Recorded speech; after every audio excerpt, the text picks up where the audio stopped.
আসসালামু আলাইকুম সুপ্রিয় দর্শক, আমি ক্যাপ্টেন হাসিব হাসান খান সংলাপ প্রতিদিন অনুষ্ঠানে আপনাদেরকে স্বাগত জানাচ্ছি। সুপ্রিয় দর্শক, বাংলাদেশের বৈদেশিক আয়ের প্রধান উৎস গার্মেন্টস এবং রেমিটেন্সের সুতা জুড়ে রয়েছে পশ্চিমা দেশ এবং মুসলিম বিশ্বের সাথে। অন্যদিকে আমাদের যে ব্যয়ের খাত কিংবা আমরা যাকে বলছি যে উন্নয়ন সহযোগী, সেই দুইটি বড় দেশ, একটি হলো চীন এবং আরেকটি হলো ভারত, এবং এই দুইটি দেশের মধ্যে রয়েছে বৈরী সম্পর্ক।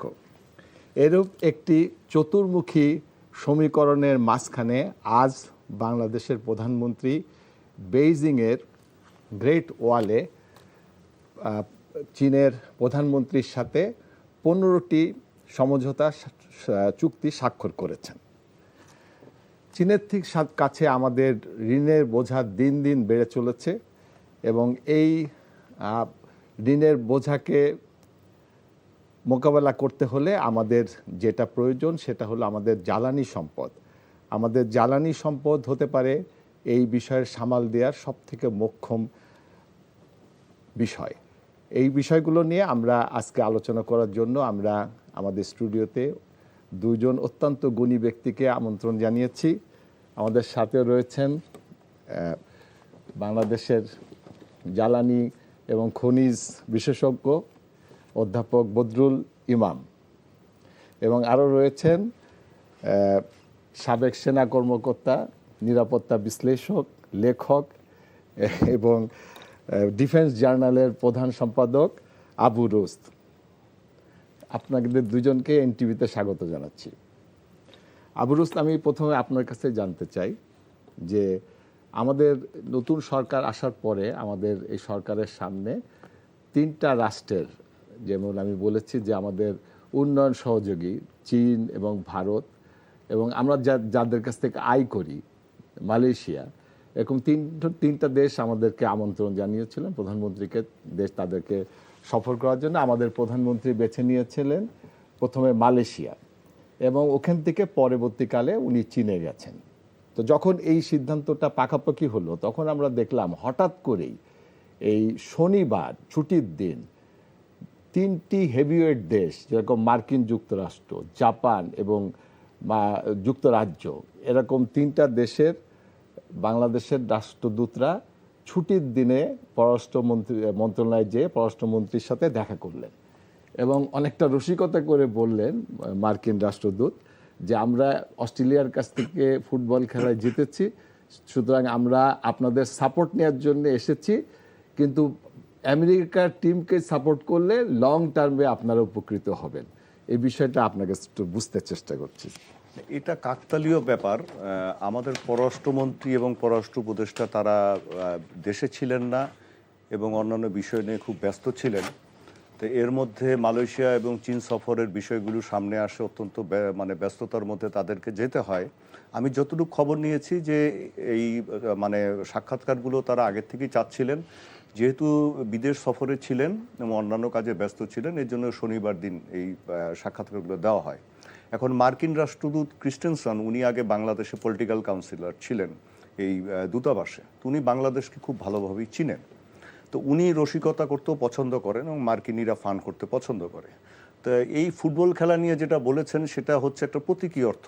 আপনি এটা এভাবেও বলতে পারেন যে হ্যাঁ, বাংলাদেশ যদি মার্কিন যুক্তরাষ্ট্রের সাথে ভালো সম্পর্ক রাখে, সেটা কৌশলগত হোক, সামরিক হোক, বাণিজ্যিক হোক, তাহলে বাংলাদেশ অবশ্যই লাভবান হতে পারে। বাংলাদেশ কি লাভবান হচ্ছে না? বাংলাদেশ আপনার মার্কিন যুক্তরাষ্ট্রের কাছে সবচেয়ে বেশি এই গার্মেন্টস রপ্তানি করে। মার্কিন এই যে রেমিটেন্স যেটা পায়, আপনি তো মুসলিম বিশ্বের কথা বললেন, এককভাবে সবচেয়ে বেশি রেমিটেন্স পায় বাংলাদেশ মার্কিন যুক্তরাষ্ট্রের। না, আমি বলেছি যে আমাদের যে ইনকামটা হলো গার্মেন্টস এবং রেমিটেন্স। গার্মেন্টসের হলো আমেরিকা এবং ইউরোপ, আর রেমিটেন্সের জন্য হলো মুসলিম বিশ্ব। না, রেমিটেন্স এককভাবে আমি বলছি, এককভাবে সর্বোচ্চ রেমিটেন্স আছে $4.7 বিলিয়ন রেমিটেন্স আসে মার্কিন যুক্তরাষ্ট্র। হ্যাঁ, তো সব দিক দিয়ে মার্কিন যুক্তরাষ্ট্রের কাছ থেকে কিন্তু আমরা যে কম সহযোগিতা পাই তা না। তাদের কাছ থেকে আমরা কোভিডের সময় প্রচুর টিকা, আমাদের ইনকাম আয় হয় তাদের কাছ থেকে। বৈদেশিক মুদ্রা আয় করছি আমরা। যে বৈদেশিক আয় শুধু না, আমরা তাদের কাছ থেকে যেমন কোভিডের সময় 25,000 কোটি টাকার সমপরিমাণ আমরা টিকা পেয়েছি, মানে বিনামূল্যে তারা আমাদেরকে দিয়েছেন। পৃথিবীতে সবচেয়ে বেশি টিকা তারা আমাদেরকে দিয়েছেন। তো এখন উনি হয়তো বোঝাতে চেয়েছেন যে বাংলাদেশ যদি মার্কিন যুক্তরাষ্ট্রের সাথে সম্পর্ক ভালো রাখে তাহলে বাংলাদেশের হারানোর কিছু নেই, বরং লাভ হওয়ার সম্ভাবনা বেশি। আরেকটা বিষয় হচ্ছে যে আমরা তো এই চীনের ব্যাপার বা ভারতের ব্যাপার এই সমস্ত ব্যাপার দেখি। এখন এই ব্যাপারগুলো দেখলে আপনি দেখেন যে আসলে চীন আমাদের কাছ থেকে কি পণ্য বেশি নেয়, না আমরা তাদের কাছ থেকে পণ্য বেশি নেই। আপনি আমাদের সরকারি হিসাব মতে এই যে বাণিজ্য ঘাটতি চীনের সাথে হচ্ছে সর্বোচ্চ। চীনের সাথে বাণিজ্য ঘাটতি হচ্ছে 17.9 বিলিয়ন ডলার। তার মানে চীন আমাদের কাছ থেকে খুব অল্প পরিমাণ পণ্য নেয়, আমরা বেশিরভাগ পণ্য আনি। দ্বিতীয় অবস্থানে আছে ভারত। ভারতের সাথে আমাদের বাণিজ্য ঘাটতি হচ্ছে 7.9 বিলিয়ন ডলার। সুতরাং এই বিষয়গুলো তো আমাদেরকে দেখতে হয়। এইটা বলার পরে আমি বলছি যে চীন হচ্ছে আমাদের মানে সবচেয়ে একটা নিকটতম বন্ধু, আমাদের অত্যন্ত ঘনিষ্ঠ বন্ধু, সেটা সামরিক খাতে হোক, কৌশলগত খাতে হোক, বাণিজ্যিক খাতে হোক। তার কারণ আমাদেরকে প্রায় প্রতিটা খাতেই চীন থেকে অনেক কিছু আনতে হয়। আমাদের গার্মেন্টসের যে অ্যাক্সেসরিজ বা অন্যান্য জিনিস সেগুলো চীন থেকে আনতে হয়, ইলেকট্রনিক্স আনতে হয়, কেমিক্যালস আনতে হয়, এরকম প্রয়োজনীয় যা আছে আমরা সেগুলো চীন থেকে আনি। তো এখন এই যে আরও যে দুটো দেশের কথা বললেন, যে জাপান বা যুক্তরাজ্যের প্রতিনিধি, তারা মানে রাষ্ট্রদূতরা সেখানে গিয়েছেন, হাই কমিশনাররা, এটা ওই একই সাথে তাদের অ্যাপয়েন্টমেন্ট ছিল, এটা আগের থেকে ছিল, এটা পিছিয়ে ওই দিন এসছে, মানে ওই দিনটা স্লটটা পাওয়া গেছে। এখন এটা কি আপনি এক একজন এক একভাবে বিশ্লেষণ করতে পারে। তার কারণ চীনের সাথে জাপানের সম্পর্ক ঠিক ওরকম ভালো না, বেশ মানে একটু শীতল সম্পর্ক। আবার মানে গ্রেট ব্রিটেনও তো একটি পশ্চিমা দেশ, তবে গ্রেট ব্রিটেন এই সমস্ত বিষয়ে তো অতটুকু নাক গলায় না। আর আমাদের সাথে গ্রেট ব্রিটেনের মানে মার্কিন যুক্তরাষ্ট্র বা চীনের সাথে যে ধরনের সম্পর্ক, গ্রেট ব্রিটেনের সাথে সম্পর্কটা হচ্ছে আরেক রকম আর কি। এখন আমরা যদি দেখি যে আসলে এই সম্পর্কটা নিয়ে, এই চীন সফরটা নিয়ে বা মালয়েশিয়াতে যে গেলেন আমাদের প্রধানমন্ত্রী, এটা নিয়ে আসলে প্রথম থেকে বেশি কথাবার্তা বলে আসছে ভারতীয় পক্ষ থেকে, ভারতীয় মিডিয়াগুলো, ভারতীয় রাজনীতিবিদদের পক্ষ থেকে। এমনভাবে বলছে যে যেন মানে গেল এরকম একটা মানে সুর তারা তুলেছে যে আমাদের প্রধানমন্ত্রী চীন সফর করে একটি মহা অন্যায় কাজ করে ফেললেন। তার কারণ পূর্ববর্তী যে ভারতপন্থী যে সরকারটি বাংলাদেশে দীর্ঘদিন ছিল, তাদের সক্রিয় সহযোগিতায় তারা কথিত নির্বাচনে, মানে ভোটারবিহীন নির্বাচনে জয়লাভ করার পরে প্রথম যে রাষ্ট্রটি সফর করতেন দেশটি, সেটি ছিল ভারত। সবসময় ভারতেই তারা যেতেন। অবশ্য তারপরে ক্ষমতা হারানোর পরে পালিয়েও সে দেশে তারা গিয়েছেন, এর আগেও তারা পালিয়ে ওই দেশেই গিয়েছেন। এখন বাংলাদেশের মানে সরকার প্রধান কোন দেশে যাবেন সেটা বাংলাদেশের ব্যাপার। তো এই ক্ষেত্রে আমি পররাষ্ট্র উপদেষ্টার দুটো কথা আপনাদেরকে বলতে চাই। তো উনি বলেছেন যে কোন দেশ সফর করা হবে সিদ্ধান্ত নেবে বাংলাদেশ, অন্য কেউ নয়, এটা উনি বলেছেন। একই সাথে উনি বলেছেন যখন আমাদের যুক্তরাষ্ট্রে যাওয়ার প্রয়োজন হবে তখন আমরা যাব, যখন চীন যাওয়ার দরকার হবে আমরা সেখানে যাব, সময় ও পরিস্থিতি অনুকূল হলে এবং প্রয়োজন হলে আমরা ভারতেও যাব, মধ্যপ্রাচ্য সফর হবে, কারণ আমরা বৈধ সরকার, জনগণের ম্যান্ডেট প্রাপ্ত সরকার, আমাদের কাউকে খুশি করার জন্য নাচতে হবে না। এখন বাংলাদেশ চাইবে তার পলিসি, তার কৌশলগত বিষয়, তার স্বার্থ কোন দিকে আগে মানে প্রায়োরিটি পাবে সেদিকটাতে যাওয়ার চেষ্টা করবে। এখন আপনি বলতে পারেন যে বাংলাদেশ কি নিরপেক্ষতা বজায় রাখার জন্য প্রথমে মালয়েশিয়া গিয়েছে? তা মালয়েশিয়া তো বাংলাদেশের একটা বড় শ্রম বাজার, হ্যাঁ অনেক বড় শ্রম বাজার, এবং সেখানে আমাদের বেশ কিছু সমস্যাও রয়েছে, মানে অবৈধ শ্রমিক বলেন, তারপরে বৈধ শ্রমিক মানে পাঠানো তো আমাদের অনেক মানে সমস্যা রয়েছে। আমরা ওখান থেকে তেল আনি, পাম অয়েল আনি, এ সমস্ত বিষয়গুলো আছে। তারপরে মালয়েশিয়া অনেকেই হয়তো জানেন কিনা জানি না যে এখন যে ওদের যে সাইবার জায় আছে, সেখানে দ্বিতীয় গ্রেডের যে চিপ পৃথিবীতে হয় সেইগুলো বেশিরভাগ তৈরি হচ্ছে, দ্বিতীয় এবং তৃতীয় গ্রেডের চিপ তৈরি হচ্ছে মালয়েশিয়াতে। এই চিপগুলো আপনার যাত্রীবাহী বিমান তৈরিতে আপনার ব্যবহৃত হয়, এই চিপগুলো আপনার অন্যান্য সামরিক ক্ষেত্রেও ব্যবহৃত হয়, জঙ্গি বিমান তৈরিতেও ব্যবহৃত হয়। যেমন তুরস্ক এই চিপগুলো নিয়ে তাদের জঙ্গি বিমান বানাচ্ছে, হেলিকপ্টার তৈরিতে ব্যবহৃত হয়। সুতরাং বাংলাদেশে যদি আমাদেরকে কোনো শিল্প কারখানার কথা আসে, তা আমাদেরকে চিপ আনতে হবে মালয়েশিয়া থেকে, সেই বিষয়গুলো আছে। তো এখানে এভাবে আসলে ইকুয়েশনটা করা ঠিক না। আমি বলবো যে বাংলাদেশ, আচ্ছা আবুল, আমরা ফিরবো আপনার কাছে। স্যার আপনার কাছে একটু আসি। আমি আগে প্রথমে বলেছি যে আমাদের জুন মাস আয় ব্যয়ের হিসাব আছে স্যার। তো আমাদের আয় এবং ব্যয়, তো বৈদেশিক মুদ্রা আমরা আয় করি গার্মেন্টস দিয়ে, সেটার মানে মেজরিটি আসে স্যার হলো আমেরিকা এবং ইউরোপ থেকে। এবং আরেকটা যে আমাদের আয়ের উৎস সেটা হলো রেমিটেন্স, এটাও মুসলিম রাষ্ট্রগুলোর সাথে। সেই জন্য আমাদের সরকার প্রথমে যেখান থেকে আয়ের খাতটা সেখানে তারা গিয়েছিলেন। তো আয় যদি বৃদ্ধি না করতে পারি তাহলে ব্যয় যদি কমানো যায় সেটাও কিন্তু একটা ইনকাম স্যার। ব্যয় আয় যদি আমরা বৃদ্ধি না করতে পারি কিন্তু ব্যয়টা যদি আমরা কমাতে পারি সেটাও কিন্তু একটা ইনকাম। তো আমাদের জ্বালানি খাতে এখন সব থেকে বেশি ব্যয় হচ্ছে বৈদেশিক মুদ্রা। তো এই জ্বালানি খাতের ব্যয়টা কি স্যার কমানো সম্ভব? আমাদের কি গ্যাস আছে স্যার? কমানো তো অবশ্যই সম্ভব, তার কারণ আমাদের গ্যাস পর্যাপ্ত আছে। যে পরিমাণ গ্যাস আছে আমরা সেই পরিমাণ গ্যাস আমরা ব্যবহার করি না। আমরা যে কোনো কারণে বহু আগে থেকেই গ্যাসের ক্ষেত্রে পরনির্ভরশীল হয়ে আছি, কিন্তু এটার দরকার নাই। আমরা মনে করি যারা আমরা ভূতত্ত্ববিদ, বাংলাদেশ পৃথিবীর অন্যতম গ্যাস সমৃদ্ধ অঞ্চল। কারণ পৃথিবীতে যে সমস্ত অঞ্চল বদ্বীপ এলাকা সেখানে গ্যাসের সমৃদ্ধি থাকে। আপনি ধরেন নাইজেরিয়া বলেন, ইন্দোনেশিয়া বলেন, ইউএস গালফ কোস্ট, এইগুলা এত গ্যাস রিচ কেন? এগুলার যে গঠন, ভূতাত্ত্বিক গঠন, বাংলাদেশের গঠন একই রকম। সুতরাং বাংলাদেশে প্রচুর গ্যাস থাকবে এটা আমরা ভূতাত্ত্বিকভাবেই স্বতঃসিদ্ধভাবে জানি। কিন্তু এখানে সমস্যা হয়েছে যে বহু আগে থেকে আমাদের অনুসন্ধানের পর্যাপ্ত কার্যক্রম হয় নাই পৃথিবীর অন্যান্য দেশের তুলনায়। সুতরাং সেই পরিমাণ গ্যাস প্রাপ্তি আমাদের হয় না। অল্প অনুসন্ধানেই আমরা কিন্তু অনেক গ্যাস পেয়েছি। যদি যথেষ্ট অনুসন্ধান করা হয় আরও, তাহলে আরও অনেক গ্যাস পাবো এবং আমরা এমনকি একটা গ্যাস রপ্তানিকারক দেশ হিসাবে প্রতিষ্ঠিত হতে পারি যে আমাদের এই গ্যাস সম্পদটাকে যথার্থভাবে উঠানো সম্ভব হয়। সুতরাং এখানে ব্যাপার হয়েছে নিজস্ব স্বাবলম্বিতা এবং নিজস্ব কার্যক্রমের ধারা। তার উপর আপনার নির্ভর করবে আপনি কি ধরনের অবস্থায় পৌঁছাবেন।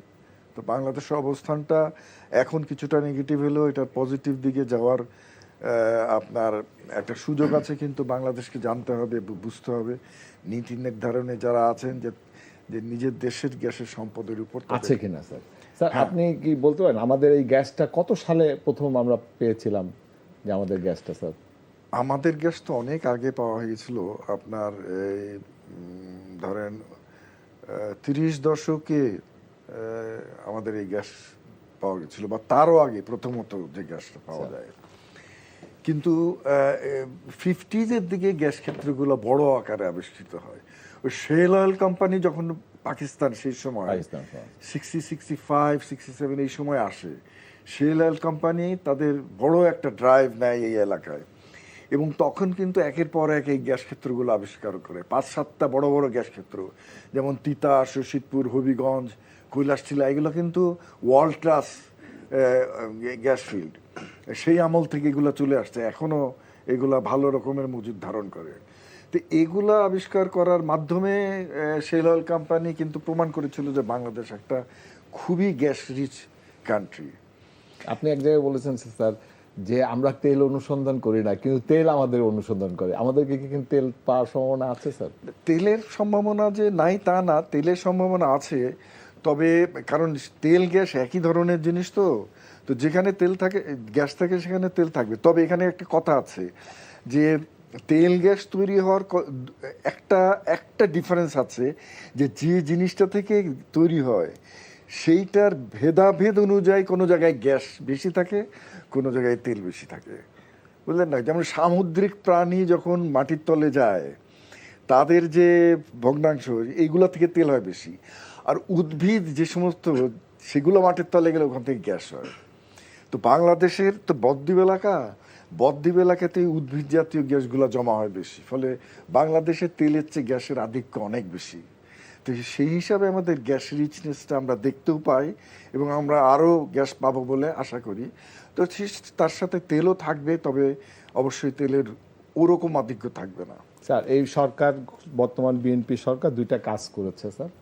যে বাজেট ঘোষণা করেছে, সেই বাজেটে তারা একটা বড় অঙ্কের টাকা বরাদ্দ দিয়েছে। বাপেক্সকে তারা 100টি নতুন কূপ খননের দায়িত্ব দিয়েছে যে বাপেক্স তাদের হয়তো 5টা রিগ আছে, সেটার বাইরে আর তারা অন্য দেশের সাথে সহযোগিতা করে তারা আরও কূপ খনন করবেন। এবং আমাদের যে ডিপসিতে ইতিমধ্যে টেন্ডার ফ্লোটিং করা হয়েছে এবং বিদেশি কোম্পানি। আপনি স্যার এই জিনিসটাকে কেমন দেখেন স্যার সরকারের এই সিদ্ধান্তটাকে? দেখুন, ডিপ সিতে এক্সপ্লোরেশন বলতে আমাদের কিন্তু এখন পর্যন্ত কিছু হয় নাই। শ্যালো সিতে হয়েছে, কিন্তু ডিপ সিতে সেরকম হয়নি। সুতরাং ডিপ সি এক্সপ্লোরেশনটা আমাদের জন্য একটা নতুন দিগন্ত উন্মোচন করতে পারে। পৃথিবীর অনেক জায়গাতেই শ্যালো সি বাদ দিয়ে যখন তারা ডিপ সিতে যায়, তখন দেখা যায় বিরাট বিরাট গ্যাসের বা তেলের ভান্ডার আবিষ্কৃত হয়।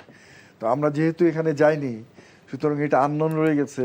এটাতে যাওয়াটা খুব জাস্টিফাইড এবং এটা আমরা আসন্নিত হতে পারি, সে আশা বাদ নিয়ে আমরা থাকতে পারি। তো এটা দেখার বিষয় যে এক্সপ্লোশন হওয়ার পরে আমরা কি ফলটা পাই, এটা একটা বিষয়। আর স্যালোসি এক্সপ্লোশন হয়েছে, কিন্তু এখানে পর্যাপ্ত হয়নি, আরও যথেষ্ট এক্সপ্লোশন হওয়া উচিত। মূলত বাংলাদেশের অফশোর পৃথিবীর অন্যান্য অফশোরের তুলনায় খুবই আন্ডার এক্সপ্লোর্ড এরিয়া। এটাকে একেবারে ক্যাটাগরিক্যালি বলে দেওয়া যায়, এটা স্বল্প অনুসন্ধানকৃত একটা এলাকা। কিন্তু মানে আপনি স্যার, অনেকে তো এটা ফোকাস করে যে আমাদের আনডিসকভার্ড গ্যাস কত পরিমাণ আছে, এরকম ফোকাস করেছে না স্যার? হ্যাঁ, কতগুলো জরিপ হয়েছে। যেমন ধরেন USGS, United states geological survey, এরা বিশ্বব্যাপী এরকম জরিপ করে একটা দেশে কি পরিমাণ গ্যাস থাকতে পারে। তাদের মতে যে বাংলাদেশে 32 TCF গ্যাস আছে। আমরা যেমন ধরেন এখন কত, আমরা 8 TCF বা 10 TCF গ্যাস আছে বলে জানি, কিন্তু 30 TCF যদি থাকে তার মানে 3 গুণের চেয়েও বেশি, প্রচুর গ্যাস। আমরা আবু রুস্ত আপনার কাছে আসতে চাই। আপনিও বলেছেন, আমিও একই কথা বলেছি যে আমরা ইনকাম করি পশ্চিমা দেশ থেকে এবং মুসলিম বিশ্ব থেকে, এবং ব্যয় করছি আমাদের 2টা রাষ্ট্র, একটা হলো চীন এবং আরেকটা হলো ভারত। তাদের কাছে তারা আমাদের উন্নয়ন সহযোগী হলেও আমরা তাদেরকে টাকা দিচ্ছি, পেমেন্ট করছি, এবং তারা আমাদেরকে ঋণ দিলেও আমরা সেই ঋণটাকে ফেরত দিচ্ছি। তো আমরা প্রথমে বিএনপি সরকার তার এই রাষ্ট্র যার কাছ থেকে ইনকাম করছে সেই দেশে গিয়েছিলেন মালয়েশিয়াতে। পরবর্তীকালে সে চীনে গেছে যে যাকে আমরা পেমেন্ট করি। তো একটা উন্নয়নশীল আমার পার্টনার, তার কাছে গেলাম, তা আরেকটা উন্নয়নশীল পার্টনার, তার এত উদ্বেগের কারণ কি হচ্ছে? না, আপনার উদ্বেগ তো মানে আপনি ভারতের কথা বলছেন। ভারতের কথা বলছি। ভারত তো আপনার ভারতের উদ্বেগের কোনো শেষ নেই। আপনি যদি বলেন মানে এরা বাংলাদেশ, এই যে আপনাকে আমি এই একটা মানে ভারতীয় পত্রিকার আনন্দবাজার, যেটা মানে এই পশ্চিমবঙ্গ থেকে প্রকাশিত হয়, তার একটা হেডিং বলছি, একটা নয় দুটো নয়, চীন থেকে 24টা যুদ্ধ বিমান কিনছে বাংলাদেশ। মানে ভাষাটা দেখেন। আচ্ছা, এরপরে গত সপ্তাহে তারা উদ্বেগ বা তাদের রাষ্ট্রীয় পর্যায় থেকে উদ্বেগ প্রকাশ করা হয়েছে। তার পরিপ্রেক্ষিতে আবার চীন মানে একটা বিবৃতি দিয়েছে। সে বলেছে যে চীন বাংলাদেশ সম্পর্কে দিল্লিকে না গোলাতে নিষেধ করেছে। তো এখন ভারতের উদ্বেগ দেখেন, আমরা মাত্র 24টা মাল্টিরোল ফাইটার জেট কেনার একটা প্রক্রিয়া চলছে। এখন এটা আমরা কিন্তু ফাইনালি বলতে পারবো না বা আরও কি কি কিনবে। তে ভারতের তো আপনার 1500-এর উপরে যুদ্ধ বিমান, পরিবহন বিমান, হেলিকপ্টার এগুলো আছে। তা আমরা এই কয়টা কেনার জন্যই তাদের উদ্বেগ বেড়ে যাচ্ছে। এর আগে দেখেন, নেপাল একটি হিন্দু রাষ্ট্র। নেপাল যখন চায়নার কাছ থেকে কিছু হাউইজার কিনছিল, মানে কামান কিনছিল, তখনও ভারত উদ্বিগ্ন হয়, উদ্বেগ প্রকাশ করে। তারপরে শ্রীলঙ্কা যখন চীনের সাথে মিলে কিছু মানে বন্দর তৈরি করে বা এয়ারপোর্ট তৈরি করে, তখনও ভারত উদ্বেগ প্রকাশ করে। আর পাকিস্তান তো মানে এই যে সাবমেরিন কিনছে, হাঙ্গর ক্লাস সাবমেরিন চায়নার কাছ থেকে, বা যদিও যে মার্কিন যুক্তরাষ্ট্র তার F-16 যুদ্ধ বিমানগুলা উন্নয়নের জন্য প্রায় $500 মিলিয়ন দিয়েছে, সেটাতেও তাদের উদ্বেগ। তো এখন উদ্বেগ হলে কি হয়? উদ্বেগ থেকে হয় স্ট্রেস, স্ট্রেস থেকে হয় হাইপার টেনশন থেকে হয় আপনার হাই ব্লাড প্রেশার থেকে হয় স্ট্রোক। তো এখন তো এই হাতির মতো বড় দেশ ভারতের স্ট্রোক হয়ে যেতে পারে এ যদি চতুর্দিকেই উদ্বেগ দেখে। তো এখন এত উদ্বেগ তাদের কেন, এটা তো আমরা বলতে পারবো না, এটা তাদের ব্যাপার।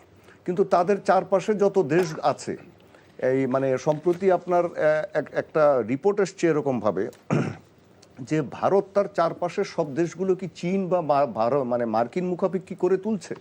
ভারত কিন্তু তার নিজের আচরণ দ্বারাই অন্যদেরকে ঠেলে দিচ্ছে জোর করে মানে চীন বা মার্কিন বলয়ের দিকে। এখন এটা তো মানে একটা বড় মানে তাদের বিষয়, মানে আমরা এটা কি করব? আমরা আমাদের স্বার্থ দেখি। বাংলাদেশ একটা ছোট রাষ্ট্র, আপনি যেটা বললেন যে হ্যাঁ আমরা আমাদের বাণিজ্য ঘাটতি আছে, যেটা আমি বললাম, কিন্তু চীনের উপর তো আমরা ডিপেন্ডেন্ট অনেক কিছুর ব্যাপারে।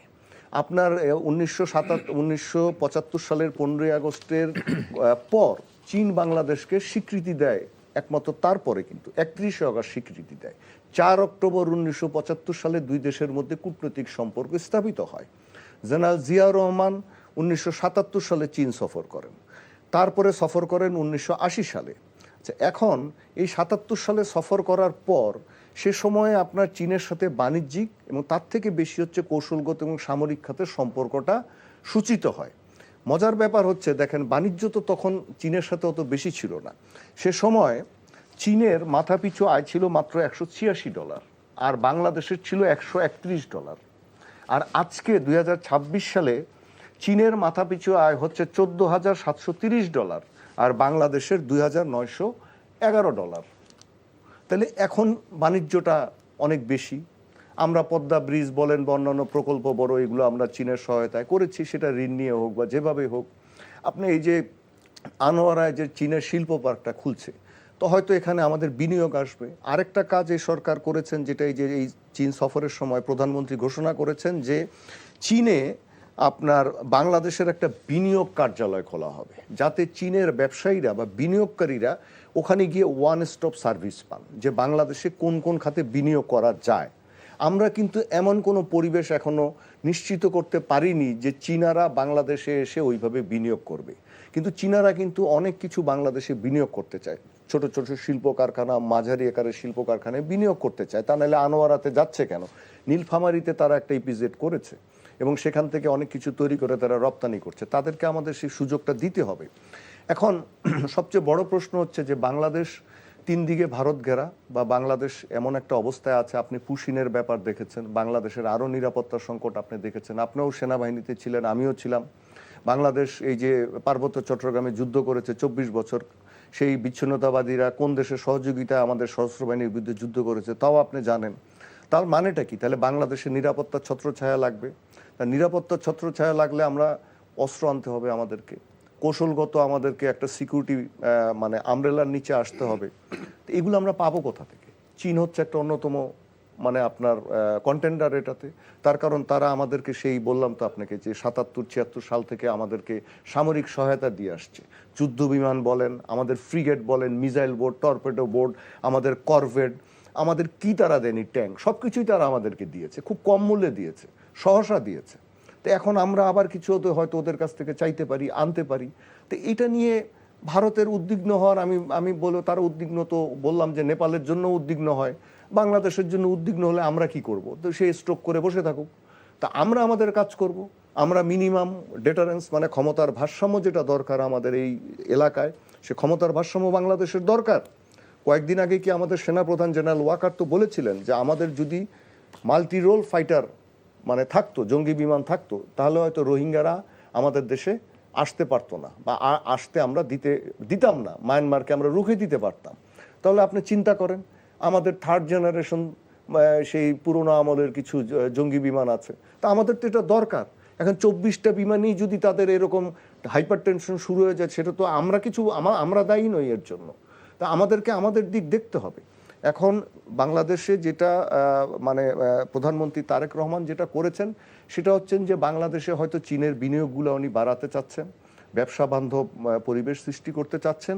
একই সাথে এই যে সিকিউরিটি রিলেটেড বিষয়গুলো, পিস অ্যান্ড সিকিউরিটি রিলেটেড বিষয়গুলোতে চীনকে একটা অংশীদার হিসাবে তার পিতা যেভাবে নিয়েছিলেন, তার মা যেভাবে নিয়েছিলেন, ঠিক অনেকটা হয়তো সেভাবেই আবার গ্রহণ করতে চাচ্ছেন। আচ্ছা, আবু রুস্ত, আপনার কাছে আবার ফিরবো। স্যার প্রফেসর বদরুল ইমাম, আপনার কাছে আবার আসতে চাই যে আমাদের স্থলভাগে আপনি বলেছেন প্রায় 32টি সিএফ গ্যাস আছে আনডিসকভার্ড, এবং সমুদ্রে আমাদের অবশ্যই তেল গ্যাস রয়েছে। স্যার, এই যখন 2012 সালে আমাদের সীমানা মানে আমরা যেটাকে বলি যে সমুদ্র বিজয়, তো সমুদ্র বিজয় হওয়ার পরে আমরা দেখলাম যে আমাদের পাশে, একদম সেন্ট মার্টিনের ঠিক পাশেই, সেখান থেকে বার্মা গ্যাস উত্তোলন করছে এবং সেইখান থেকে 2225 কিলোমিটার পাহাড় জঙ্গল দিয়ে তারা স্যার পাইপলাইন নিয়ে গেছে চীন পর্যন্ত।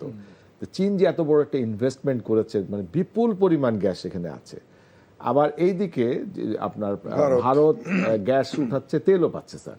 তো যখন দুই পাশ থেকে সমানে বিরামহীনভাবে গ্যাস তেল উঠাচ্ছে, তখন কি স্যার এই মাঝখানের গ্যাস তেল থাকার সম্ভাবনা থাকবে স্যার, নাকি এটা সরে যেতে পারে? না, দুই পাশে গ্যাস আছে, তার মানে মাঝখানেও গ্যাস আছে। জি। তবে এটা এমন নয় যে একটা লেয়ারের মধ্যে এটা সীমাবদ্ধ, যে আপনি এইখানে যদি টান দেন দুই পাশ থেকে মধ্যেটা চলে যাবে, এরকম না স্যার। এটা বিক্ষিপ্তভাবে আছে। সুতরাং এখানে তারা নিতে পারে, ওখানে নিতে পারে। হয়তো কোনো কোনো ক্ষেত্রে ছোট আকারে বর্ডারের উপরে যদি কোনো গ্যাস ক্ষেত্র থাকে, গ্যাস ক্ষেত্রগুলো তো একটা না, এটা বিভিন্ন ভাবে ছোট ছোট আকারে এইভাবে থাকে। কিন্তু কথা হলো যে এটা প্রমাণ করে যে যেহেতু ওদিকেও অনেক গ্যাস ক্ষেত্র আবিষ্কার করেছে, এদিকেও করেছে, আমাদের এখানেও অনেক গ্যাস ক্ষেত্র রয়ে আছে। এগুলাকে আমরা এক্সপ্লয়েট করতে পারি। ওরা যেভাবে গ্যাস তুলছে সেই সম্ভাবনাটা আমাদের রয়েছে, কিন্তু আমরা সেটা করছি না। এইখানেই হচ্ছে আমাদের সাথে ওদের ডিফারেন্স। এবং আমাদের সম্ভাবনাটাকে কাজে লাগানোর জন্য আমাদের করণীয় আছে, সেটাই করা উচিত। স্যার আমরা দেখছি স্যার ত্রিপুরাতে আপনার 11টা গ্যাস ফিল্ড ভারত পেয়েছে, এবং আমরা সেতুমং যেটা আমাদের এই গ্যাস ফিল্ড সেমুতাং, হ্যাঁ। এটা স্যার 1969 সালে আবিষ্কার হয়েছিল। কিন্তু তারপরে এই যে ত্রিপুরার স্যার এই বিষয়টা আপনার কাছে একটু জানতে দেখুন, চাই। এই বর্ডার যেটা হয়েছে ইন্টারন্যাশনাল, ভারত এবং ত্রিপুরা এবং বাংলাদেশ, বা ভারত এবং বাংলাদেশের মধ্যে, এটার তো কোনো প্রাকৃতিক স্বীকৃতি নাই। না। এটা আপনি ভুলে যান। আপনাকে দেখতে হবে যে ত্রিপুরার পাহাড়গুলা, এগুলা কন্টিনিউয়াস, এগুলা চিটাগাং হিল ট্র্যাক্সের ভিতরে চলে গেছে। ওই পাহাড়ের যে বৈচিত্র্য, সেটার নিশ্চয়ই চিটাগাং হিল ট্র্যাক্সের মধ্যে রয়েছে। ত্রিপুরাতে যদি গ্যাস থাকে, এই গ্যাস চিটাগাং হিল ট্র্যাক্সেও থাকবে। এখন কেন তাহলে ওখানে বার হচ্ছে, আমাদের এখানে বেকার হচ্ছে না? এর কারণ ভারতীয়রা অনেক অনুসন্ধান করে এটা তাদের ক্ষমতা রাখে, তারা এটা উত্তোলন করছে। আমরা এই কাজটা করতে পারছি না। কিন্তু এর মানে এই না যে এখানে গ্যাস নাই। তো এই কাজটা আমরা যদি করি, আমাদের অনুসন্ধানটা যারা জোরালোভাবে করি, আমরা বিশ্বাস করি যে বাংলাদেশেও অনেক গ্যাস পাওয়া যাবে। স্যার ভোলাই গ্যাস পেলাম আমরা, হ্যাঁ। কিন্তু ভোলাই গ্যাসটাকে আমরা ন্যাশনাল গ্রিডে আনতে পারতাম কিনা স্যার, ভোলাই গ্যাসটাকে? এখানে যে ওই যে আপনার ওই হাতিয়া চ্যানেল যেটা আছে, ওইটা একটা বড় বাধা। কিন্তু এইটা কর্ণফুলী নদীর তল দিয়ে কিন্তু স্যার আমরা টানেল করতে পারছি স্যার, একটা পাইপ লাইন আনতে পারতাম না স্যার? হ্যাঁ, করতে পারতাম। এটা যে পারতাম না তা না, এটা করা যেত। এবং একবার করে ফেললে এটা ফর লাইফ লং আমাদেরকে ফিড করতে পারতো। তো যেহেতু এটা করা হয় না, সুতরাং যে তরলীকৃত করে এটা আনা হয়। বাট এটা একটা পলিসি ম্যাটার, যে আপনি কোন দৃষ্টিতে দেখবেন, যে এটাকে কোন দূরদৃষ্টিতা দিয়ে দেখবেন। ভোলাই গ্যাসটা যদি আপনি মনে করেন এখানে আরো অনেক গ্যাস ক্ষেত্র থাকতে পারে, তাহলে একটা pipe line is very much justified. যে আপনি মনে করেন যে না, ভোলাতে আছে, আজ পাবো কি পাবো না, আমি করবো না, আমি ইয়ে দিয়ে নিয়ে যাব। কিন্তু আমরা ভূতাত্ত্বিক দৃষ্টিতে যেতে দেখি যে ভোলাতে যে গ্যাসটা, এটার ব্যাপ্তি অনেক বেশি। 3টা ফিল্ড পেয়েছি আমরা। হ্যাঁ, অনেক বেশি আছে। তো সুতরাং পাইপলাইন করা জাস্টিফাইড। এটা পলিসি ম্যাটার। পলিসি যারা লোকজন, তাদেরকে বুঝতে হবে, তাকে রিকগনাইজ করতে হবে ভূতাত্ত্বিক বিদদের, যে তাদের জ্ঞান, যেটা তাদের যে উপদেশ, সেটা। রামপাল বিদ্যুৎ কেন্দ্র কি স্যার ভুলাই করতে পারতাম কিনা আমরা স্যার? যে কয়লা ভিত্তিক না গ্যাস আছে, যখন বিদ্যুৎটা কেন্দ্রটাই আমরা ওখানে নিতাম, কিংবা পায়রাটা ওখানে নিতাম স্যার। অবশ্যই করতে পারতাম, কারণ ভোলার গ্যাসটা তো প্রচুর। এইটা তো সেরকম আপনার ব্যবহৃত হচ্ছে না। সুতরাং সেইখানে আপনার রামপাল নিয়ে এত গন্ডগোল, এইটা আমরা ভোলাই করে ফেলতে পারতাম। বড় আকারে এলএনজি আমদানি যে করলাম স্যার, এটা কি খুব জরুরি ছিল স্যার? অবশ্যই না। আমাদের দেশটাই কিন্তু গ্যাস প্রন। পৃথিবীতে যতগুলা ডেল্টা এরিয়া আছে, বাংলাদেশ সহ আপনার ইন্দোনেশিয়া বলেন, নাইজেরিয়া বলেন, এদের প্রকৃতি হচ্ছে এরা প্রচুর পরিমাণে গ্যাস বহন করে ভূগর্ভে। সুতরাং এখানে আপনার এই গ্যাস থাকবে এটা জানা, এটা উত্তোলন করাটা কেবলমাত্র কার্যক্রমের উপর নির্ভর করে। এখন আপনি সেই কার্যক্রম করলেন না, আপনি চলে গেলেন এলএনজি ইম্পোর্টে টাকা দিয়ে নিয়ে আসবেন, আপনার শখ হয়েছে। এইটা তো ঠিক না, এটা তো ভুল পলিসি। আমরা বরাবর বলে আসছি পলিসি ঠিক না, সঠিক না। এটা কি কোনো ব্যবসায়ীকে সুযোগ দেওয়ার জন্য? জানি না, এটা হতে পারে, এটা সরকারের বোধগম্যতার ব্যাপার আছে, লবিস্ট আছে, তাদের ব্যবসায়িক স্বার্থ আছে, তারা দেশীয় স্বার্থ হচ্ছে নিজের ব্যবসার স্বার্থকে বেশি মূল্য দেন বলে তারা সরকারকে পারসুয়েট করতে পেরেছে যে না আমরা এটাকে এইভাবে করি। এলএনজি ব্যবসা করে স্যার বাংলাদেশের একজন ব্যবসায়ী সিঙ্গাপুরের 1 থেকে 10 জন ধনীর মধ্যে তার নাম এসেছে। হ্যাঁ, সেটা তো আর ওই আপনার ভোলার গ্যাস তুললে তার সেটা হতো না। আমি যেটা বলছিলাম যে 2012 সালে আমাদের সমুদ্র বিজয় হলো এবং সমুদ্র বিজয়ের পরপরই মিয়ানমার তার গ্যাস উঠানো শুরু করলো এবং মিয়ানমার এখান থেকে 2225 কিলোমিটার পাইপ বসাতে যে রোহিঙ্গাদের যে বাংলাদেশে পুশ ইন করা হয়েছে, এটার পিছনেও এটা ওয়ান অফ দি রিজন। কারণ ওই বার্মিজরা এদেরকে বাংলাদেশে পুশ ইন করেছেন। এইদিকে ভারত উঠাচ্ছে, মাঝখানে আমরা 12 বছর 2টি ইন্ডিয়ান কোম্পানিকে দিয়েছিলাম এই তেল গ্যাস অনুসন্ধান করার জন্য। 12 বছর তারা তেল গ্যাস অনুসন্ধান করে যে রিপোর্ট দিয়েছে যে আমাদের কোনো তেল গ্যাস নাই।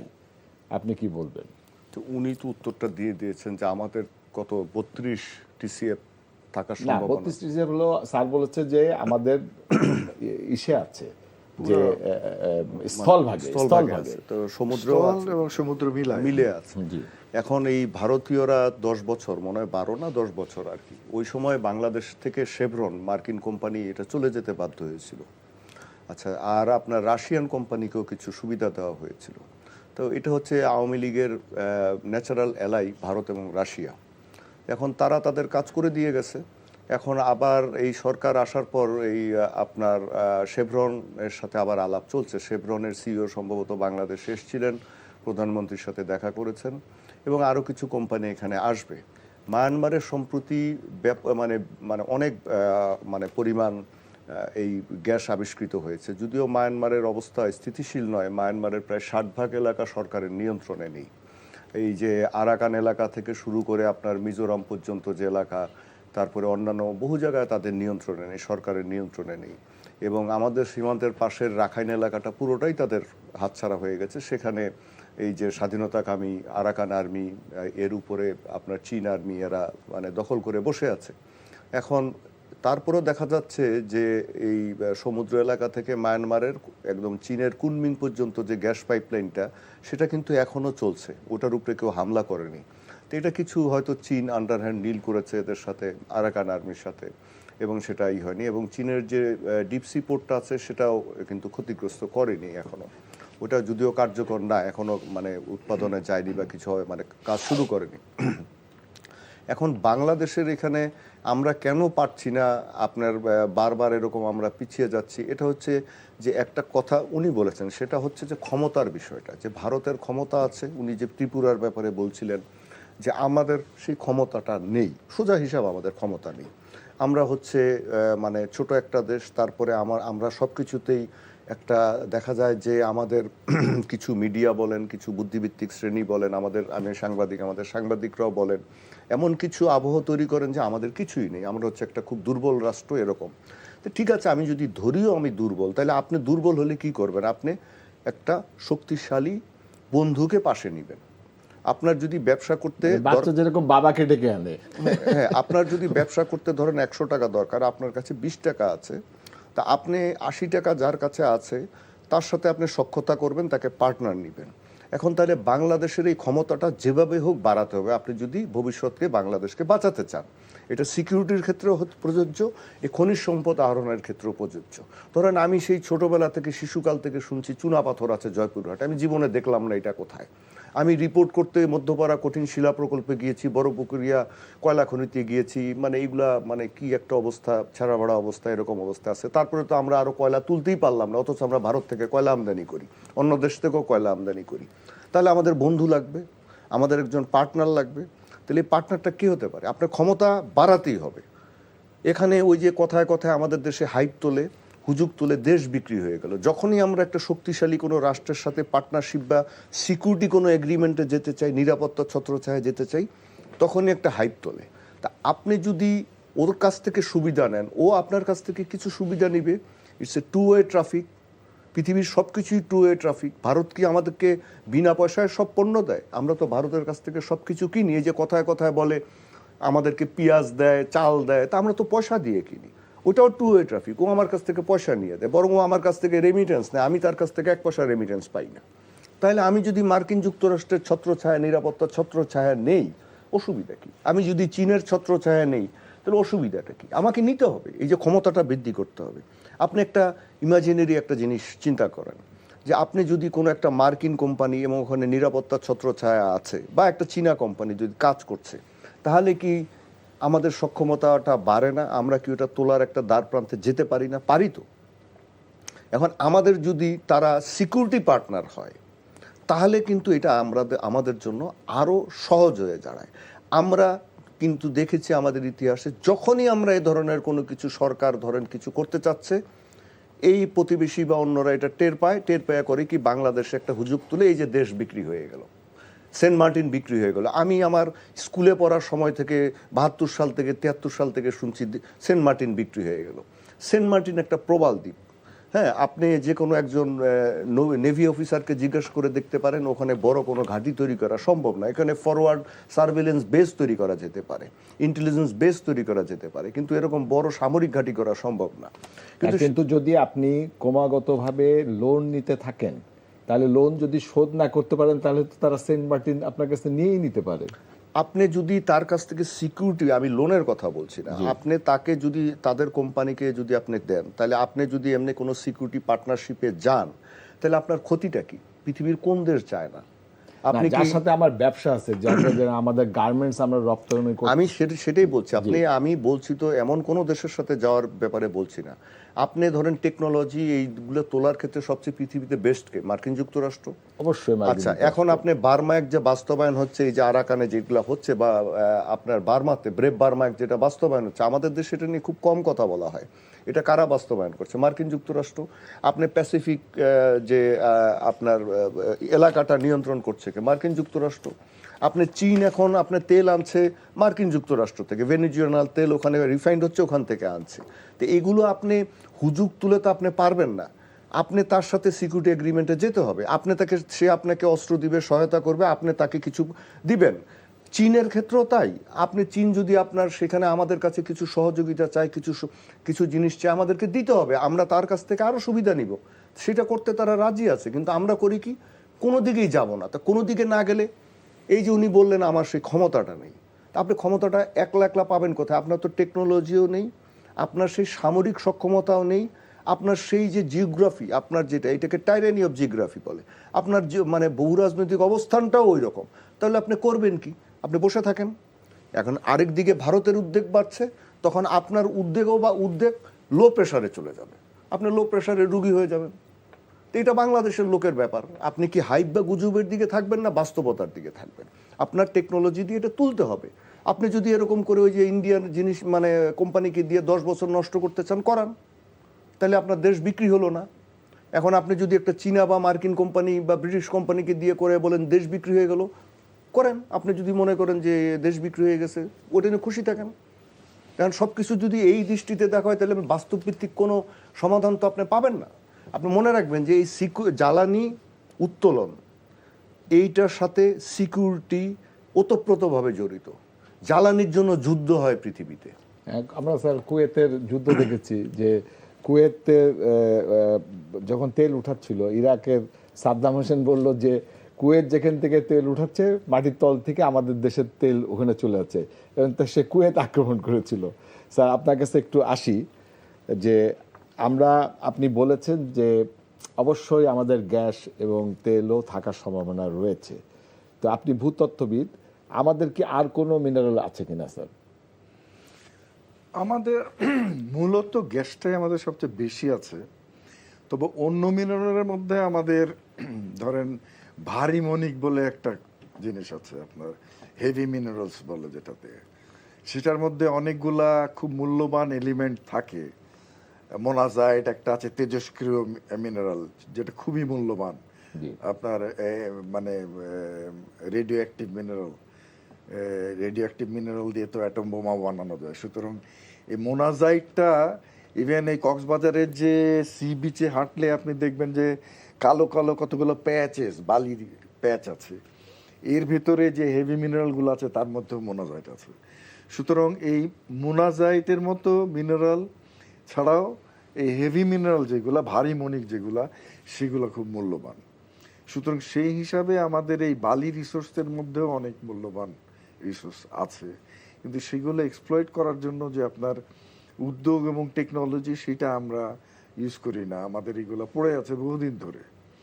আপনি কক্সবাজারের বিচে হাঁটলেই দেখবেন কালো কালো বালি, বা যমুনার চরের মধ্যে অনেক কালো বালি পাওয়া যায়। তো এটা যদি আপনার ইয়ে করেন, আপনি এক্সপ্লয়েট করেন, বর্তমান যুগের বিশ্বে এই সমস্ত মিনারেলের খুবই উচ্চ মূল্য। রেয়ার আর্থ এলিমেন্ট, রেয়ার আর্থের মূল্য অনেক বেশি। মোনাজাইট আপনি এমনি মিনারেল হিসেবেও বিক্রি করতে পারেন, আবার এর মধ্যে যে এলিমেন্ট আছে সেগুলোকে এক্সট্রাক্ট করে আপনি আরো মূল্যবান হিসাবে বিক্রি করতে পারেন। তো এটা তো এমনি এমনি হবে না, এটাকে আপনার এক্সট্রাক্ট করে একটা পরিকল্পনার মাধ্যমে এটাকে এক্সপ্লোরেশন এবং এক্সট্রাকশনটা করতে হবে।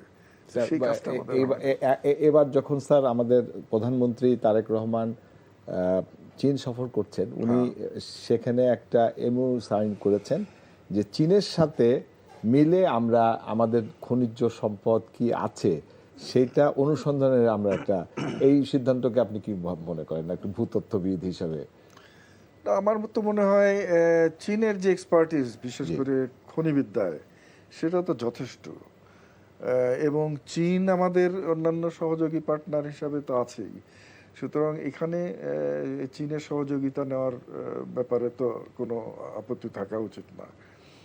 এবং টেকনিক্যালি তার কম্পিটেন্স নিয়ে কোনো প্রশ্ন নয়। চীনে যত বড় বড় খনি আছে পৃথিবীর অনেক জায়গাতেই নেই। সুতরাং চীন খুব ভালোভাবে আমাদের এখানে একটা মাইনিং পার্টনার হিসাবে কাজ করতে পারে। এবং ওরা আমাদের যে তিতাস এলাকায় কিংবা পদ্মা নদীতে এইসব জায়গায় কি স্যার কোনো মিনারেল আছে আপনার মনে হয়? তিতাসে নাই, তিতাস তো আপনার গ্যাস ক্ষেত্র, না না স্যার, কিন্তু পদ্মার যে চরগুলা স্যার আপনি দেখবেন, শুধু পদ্মার চর না, আপনি যদি কক্সবাজারে যান এবং বিচ দিয়ে হাঁটেন, দেখবেন বিচের মধ্যে কতগুলো কালো কালো প্যাচ আছে। এই কালো প্যাচের মধ্যে যে সাদা হচ্ছে ওই সিলিকা বালুর যে সিলিকা, সেটা হচ্ছে সাদা, আর কালোগুলা হচ্ছে এই হেভি মিনারেলস। তো হেভি মিনারেলসের মধ্যে এই মূল্যবান মণিকগুলা থাকে। এবং এইটা কক্সবাজারে যেরকম আছে, যে আপনার পদ্মার চর যেটা বললেন, সেখানেও এই ধরনের কালো কালো প্যাচেস দেখা যায়। তো এইগুলাকে এক্সপ্লয়েট করা খুব সহজ।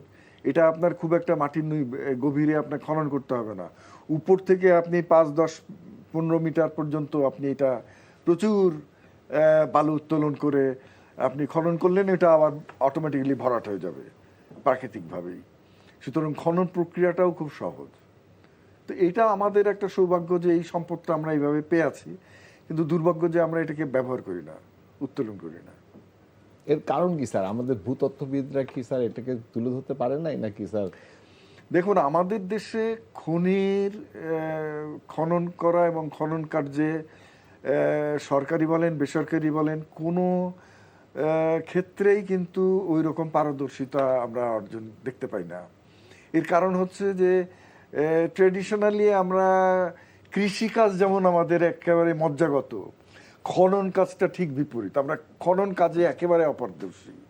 তো এইটা শুরু করতে হবে, এবং এটা শুরু করার মাধ্যমে যে ফলটা আমরা পাবো, তখন আমরা এর পথে আরো বেশি আগায় যেতে পারবো। এইটা আমাদের। স্যার আমরা দেখেছি যে স্যার যে প্রথম যখন যে গ্যাস ফিল্ডটা আবিষ্কার হয়েছিল হরিপুরে 1955 সালে, সেখানে আমরা একটা বাঙালি ভূতত্ত্ববিদকে দেখি, তার নাম আশফাক আলী খান, আমি যদি ভুল না করি স্যার। এবং উনি এই যে বার্মা কোম্পানিটা এসেছিলেন, তা সেখানে উনি ছিলেন। এবং উনি এটা লিড দিয়েছিলেন। এবং এই ভদ্রলোককে 1977 সালে যখন জেনারেল জিয়া সিএমএলএ হলেন, তখন কিন্তু উনি তাকে খনিজ উপদেষ্টা করেছিলেন। তো আমাদের রাইট ম্যানগুলো চুজ না করলে আমাদের যে সমস্যাটা হচ্ছে, তো সেটা কি আপনি মনে করেন যে একটা দুর্বলতা? এটা আপনি খুবই একটা ভালো প্রশ্ন করেছেন। অনেক সময় দেখা যায় কি, যেমন পেট্রো বাংলার মতো একটা অর্গানাইজেশনের যে চেয়ারম্যান, তাকে করা একজন ব্যুরোক্রেট। তো এই ব্যুরোক্রেট যদি চেয়ারম্যান হিসাবে থাকে, তার তো তাকে তো অ্যাডভাইস করতে হবে, স্যার এইটা করেন, ওইভাবে করেন। সে তো আর ভূবিজ্ঞানের কিছু বুঝবে না। বোঝে না স্যার। সুতরাং এই জিনিসগুলো খুবই ইম্পর্টেন্ট, যে আপনি যেটা বললেন, আশফাক সাহেবের মতো একজন খুবই রিনাউন্ড ভূবিজ্ঞানী, তিনি যখন মন্ত্রী হলেন, ওনাকে আর কাউকে অ্যাডভাইস করতে হয় নাই, উনি নিজেই সবাইকে অ্যাডভাইস দিতে পারছেন। তো এটা আমাদের অবশ্যই মানে সরকারি মহলে উচ্চ পর্যায়ে এটা একটা নীতি থাকা উচিত, যে বিশেষ করে ভূতত্ত্ব বিজ্ঞানে যে সমস্ত জ্ঞানীগুণী লোকজন আছেন, তাদেরকে দিয়েই খনিজ পদার্থ, গ্যাস উত্তোলন, তেল উত্তোলন, এই সমস্ত কাজে তাদেরকেই এনগেজ করা উচিত, তাদের বুদ্ধিতেই পরিচালনা করা উচিত। কিন্তু সব জায়গায় আমরা দেখছি যে স্যার অন্য ইসে যারা আসছে, ব্যুরোক্রেটস, bureaucratsরা আমরা আসে। তো ব্যুরোক্রেটস দ্বারা মানে শাসিত, আমাদের দেশটা পুরোটাই তো ব্যুরোক্রেট ওরিয়েন্টেড। সুতরাং এই জিনিসটা টেকনোক্র্যাটের উপরে ওরা উঠে যায়। তো এটা না গেলে এই জিনিসটা ভাঙবে না। আবু রুস্ত, আপনার কাছে আসি। বাংলাদেশ সরকার চীনের সাহায্যে আজকে সকালে, যদিও সমঝোতাটা আমরা দেখি নাই সই হতে, বাট সকালে প্রধানমন্ত্রী তারেক রহমান চীনের পানি সম্পদ মন্ত্রীর সাথে বসেছিলেন এবং তিস্তা প্রকল্প বাস্তবায়নের জন্য দীর্ঘ আলোচনা করেছেন।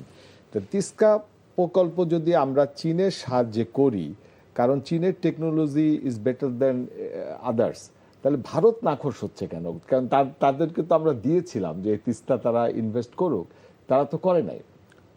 তো বললামই তো, ভারত মানে কোনটাতে মানে খুশি আর কি, মানে ওদেরকে একবারই খুশি করা যাবে যে হ্যাঁ আপনি বিনা পয়সায় আমাদের সমস্ত ট্রেন লাইনের উপর দিয়ে ওদেরকে ট্রেন যেতে দেন, সমস্ত রাস্তা দিয়ে ওদের গাড়ি যেতে দেন, ওদের মানুষরা এসে চতুর্দিক দিয়ে যাবে, বাংলাদেশিরা সকল কেনাকাটা ঢাকা থেকে না করে কলকাতায় করবে, মানে তাহলে ওরা খুশি থাকতে পারে। এছাড়া আপনি ওদেরকে খুশি করার কোনো উপায় নেই, কোনোভাবেই আপনি ওদের খুশি করতে পারবেন না। মার্কিন যুক্তরাষ্ট্রের কেউ এদিকে এসে কক্সবাজারে হয়ে যদি একটা এক্সারসাইজ করে, আমাদের মহড়া করে আর্মির সাথে বা এয়ারফোর্সের সাথে, তাতেও তারা অখুশি। আবার পাকিস্তানের কেউ আসলে তাতেও অখুশি। আপনি সৌদি আরবের সাথে কোনো প্যাক্টে যাবেন, তাতেও তাদের মাথা গরম হয়ে যায়। আর চীনের সাথে তো, চীন তো নিকটতম প্রতিবেশী, ওর সাথে তো চীনের 3000 কিলোমিটারের মতো বর্ডার আছে। এগুলো নিয়ে তো তারা সব সময় থাকে। এখন তারা ভাবে যে তিস্তা, ওটা তো ওই যে উত্তরাঞ্চল, রংপুর এলাকার ওদিকে, শিলিগুড়ির ওদিকে কাছে, যে চীন তো মনে হয় কাছাকাছি চলে আসছে। হ্যাঁ, চীন তো ওখানে সামরিক কোনো কিছু নিয়ে যাচ্ছে না, যদি আসে। চীন তো বলছে যে আমরা কোনো ভূ রাজনীতির সাথে জড়িত হচ্ছে না, ওখানে তো কোনো সামরিক স্থাপনা হচ্ছে না, ও যাচ্ছে যদি আসে আর কি। এখন এটা শিওর না হ্যাঁ যে মানে চীনের মানে সহযোগিতায় সেটা করা হবে কিনা। যদি টেকনোলজিক্যাল মানে আপনার সহায়তাটাও নেওয়া হয়, তো চীনের টেকনোলজি ব্যবহার করা হবে, তাদের ইঞ্জিনিয়াররা থাকবে, তাদের সুপারভাইজাররা থাকবে, টেকনিশিয়ানরা থাকবে। কিন্তু অসুবিধাটাকে আমি বুঝি না। ওরা তো আর গিয়ে ভারতের ভূমি দখল করার জন্য বসে থাকবে না, মানে বসবে না। কিন্তু ওই যে বললাম, ওই যে নীলফামারীতে যে আমাদের চীনা যে ইটা তৈরি হয়েছে, আপনার ইপিজেডটা তৈরি হয়েছে, এটা নিয়েও কিন্তু ভারতের উদ্যোগ আছে। আচ্ছা, লালমনিরহাট যে বন্দরটা, বিমানবন্দরটা ব্রিটিশ আমলে তৈরি, সেই দ্বিতীয় মহাযুদ্ধের সময়। এই বিমানবন্দরটাতে আমরা কিছু ধরেন এই যে পরিবহন বিমান আমাদের এয়ারফোর্সের ওঠানামা করবে, কিছু ট্রেনিং সেন্টার হবে, এটা নিয়েও তাদের মাথা ব্যথা যে এখানে কি করছে। আচ্ছা, ঠাকুরগাঁ বিমানবন্দর খুলবেও, সেটা নিয়েও তাদের মাথা ব্যথা। আচ্ছা, এত মাথা ব্যথা যদি একটা ওদের থাকে, আমি আবারও বলি, তাহলে এটা মানে আমরা কি করতে পারি বলেন? এখন এটা বাংলাদেশের আমাদের একটাই কাজ করা দরকার, তাহলে ওদের সাথে এরকম বলা দরকার যে ঠিক আছে। ওরা তো ওই যে আবার বলে যে কি, মানে প্রায় বলে যে কি, যে এখানে যে হাই কমিশনার এসছেন, উনি তো বলছেন যে বাংলাদেশকে নিয়ে একসাথে ওনারা পথ চলতে চান। আমি ওনার কথাটাকে ওইভাবে দেখি না যে বাংলাদেশ দখল করতে চান, একসাথে পথ চলতে চান। তো একসাথে যদি আসলে পথ চলতে চান, তাহলে এ সমস্ত মানে কথায় কথায় মাথা গরম করাটা বন্ধ করতে হবে, উদ্বেগ প্রকাশটা বন্ধ করতে হবে। এখানে চীনের কাছ থেকে তো ভারত $113 বিলিয়ন পণ্য আমদানি করে, তাহলে ভারত চীনের কাছ থেকে আমদানি করে কেন? এই যে আপনার অপ্পো মোবাইল, ভিভো মোবাইল, আপনার শাওমি মোবাইল, এগুলোর কারখানা, এগুলো তো চীনের আপনার মোবাইল, এগুলোর কারখানা তো হচ্ছে ভারতে। ভারতের গুজরাটে চীনের বিশাল বিনিয়োগ আদানির সাথে, আপনি দেখেন ওদের বিশাল বিনিয়োগ, তো তারা তো চীনের সাথে ব্যবসা করছে।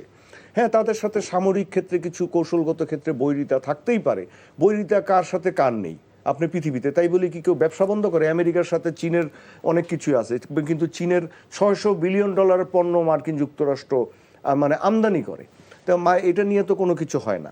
আপনি তারা চীনের সাথে যদি সখ্যতা রাখে, চীনের সাথে ব্যবসা করে, তাহলে বাংলাদেশের মধ্যে চীন আসলে তাদের অসুবিধাটা কি?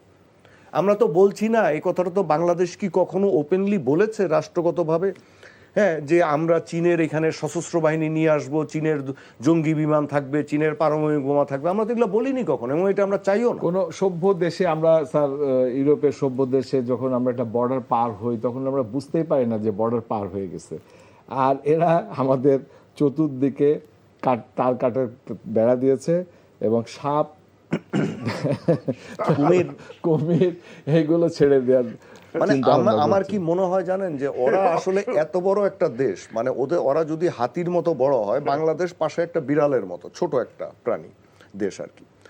এত বড় একটা দেশের সবসময় এত আতঙ্ক, এত নার্ভাসনেসের মধ্যে থাকার কারণটা কি?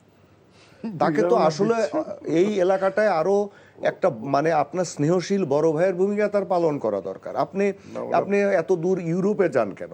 আপনি আসিয়ান কান্ট্রিতে যান, এই যে Malaysia, Singapore, Indonesia, Thailand, Vietnam, এরা দেখেন কত সুন্দর সম্পর্ক তৈরি করেছে। বিভিন্ন ধর্মের তারা, বিভিন্ন জাতিগোষ্ঠীর তারা তো একসাথে চলছে।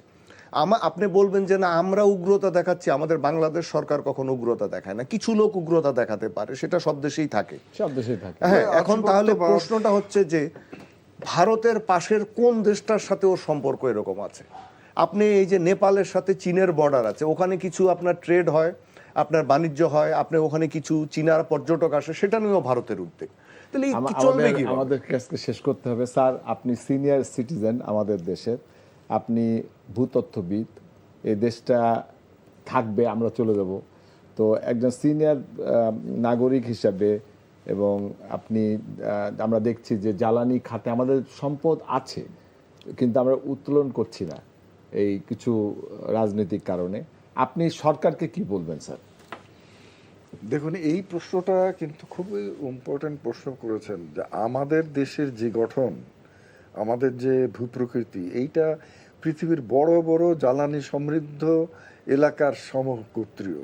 নাইজেরিয়াতে যেরকম নাইজার ডেল্টা বলে, ওখানে এত গ্যাস, বেঙ্গল ডেল্টা একই ধরনের গঠন, এখানেও প্রচুর গ্যাস আমরা জানি, কিন্তু এখানে ওইখানের মতো এইরকম সমৃদ্ধিটা আমরা পাই না। তার কারণ আমাদের কার্যক্রমের অভাব। এখানে আমরা মানে বহু আগে থেকেই কিন্তু এইখানে অনুসন্ধান কাজের ধারা খুবই দুর্বল। জি স্যার। হ্যাঁ, সুতরাং এটাকে যদি আমরা বাড়াইতে পারি, ম্যাসিভ আকারে বাড়াইতে পারি, এটা গেম চেঞ্জিং হয়ে যেতে পারে। গেম চেঞ্জিং হতে পারে। আপনাদের দুজনকে অসংখ্য ধন্যবাদ আমাদেরকে সময় দেওয়ার জন্যে।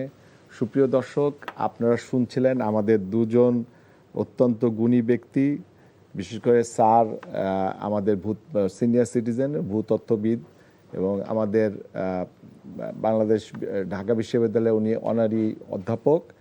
স্যার বলছেন যে আমাদের অবশ্যই গ্যাস আছে, তেলও থাকার সম্ভাবনা আছে, এবং যদি আমরা এই গ্যাসটা উত্তোলন করি তাহলে আমাদের জ্বালানি যে চাহিদা সেটা পূরণ করে আমরা এটা এক্সপোর্ট করতে পারবো।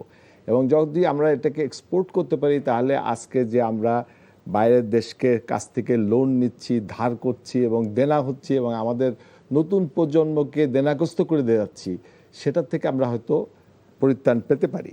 তো নতুন সরকারের কাছে স্যারের আবেদন হলো যে কোয়ালিফাইড পিপুলদেরকে বসিয়ে আমরা যেন দ্রুত আমাদের গ্যাস, তেল এইগুলো অনুসন্ধানের জন্য চেষ্টা করি। সুপ্রিয় দর্শক, আজকে এখানেই শেষ করছি। আগামীতে আবার আপনাদের সাথে দেখা হবে। ততদিন ভালো থাকবেন, সুস্থ থাকবেন, এনটিভির সাথেই থাকবেন। আসসালামু আলাইকুম।